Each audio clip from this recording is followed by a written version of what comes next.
اور جب انہوں نے پرندوں کا جائزہ لیا تو کہنے لگے کیا سبب ہے مجھے ہدہد نظر نہیں آتا؟ کیا کہیں غائب ہو گیا ہے؟ میں اسے سخت سزا دوں گا یا ذبح کر ڈالوں گا یا میرے سامنے اپنی بے قصوری کی واضح دلیل پیش کرے۔ ابھی تھوڑی دیر ہوئی تھی کہ ہدہد آ موجود ہوا اور کہنے لگا کہ مجھے ایک ایسی چیز معلوم ہوئی ہے جس کی آپ کو خبر نہیں، اور میں آپ کے پاس ملک سبا سے ایک یقینی خبر لے کر آیا ہوں۔ میں نے ایک عورت دیکھی کہ ان لوگوں پر حکومت کرتی ہے اور ہر چیز اسے میسر ہے، اور اس کا ایک شاندار تخت ہے۔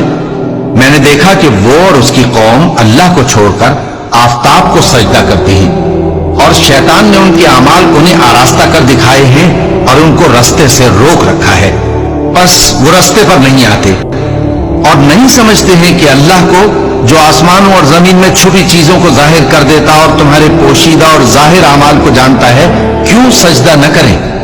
اللہ کے سوا کوئی عبادت کے لائق نہیں، وہی عرش عظیم کا مالک ہے۔ چونکہ آیت سجدہ تلاوت کی گئی ہے لہذا سامعین پر سجدہ واجب ہے۔ سلیمان نے کہا اچھا، ہم دیکھیں گے تو نے سچ کہا ہے یا تو جھوٹا ہے۔ یہ میرا خط لے جا اور اسے ان کی طرف ڈال دے، پھر ان کے پاس سے ہٹ جانا اور دیکھنا کہ وہ کیا جواب دیتی ہے۔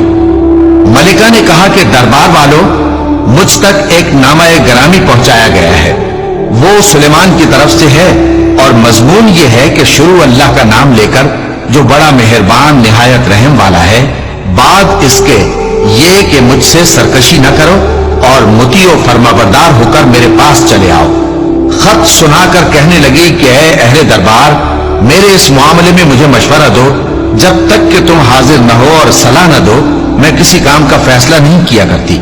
وہ بولے کہ ہم بڑے زوراور اور سخت جنگجو ہیں اور حکم آپ کے اختیار میں ہے، تو جو حکم دیجیے گا اس کے انجام پر نظر کر لیجیے گا۔ اس نے کہا کہ بادشاہ جب کسی شہر میں داخل ہوتے ہیں تو اس کو تباہ کر دیتے ہیں اور وہاں کے عزت والوں کو ذلیل کر دیا کرتے ہیں، اور اسی طرح یہ بھی کریں گے، اور میں ان کی طرف کچھ تحفہ بھیجتی ہوں اور دیکھتی ہوں کہ قاصد کیا جواب لاتے ہیں۔ بس جب قاصد سلیمان کے پاس پہنچا تو سلیمان نے کہا کیا تم مجھے مال سے مدد دینا چاہتے ہو؟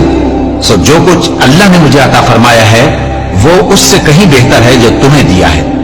حقیقت یہ ہے کہ اپنے تحفے سے تم ہی خوش ہوتے ہوگے۔ ان کے پاس واپس جاؤ، اب ہم ان پر ایسے لشکر لے کر حملہ کریں گے جن کے مقابلے کی ان میں طاقت نہ ہوگی، اور ان کو وہاں سے بے عزت کر کے نکال دیں گے اور وہ ذلیل ہوں گے۔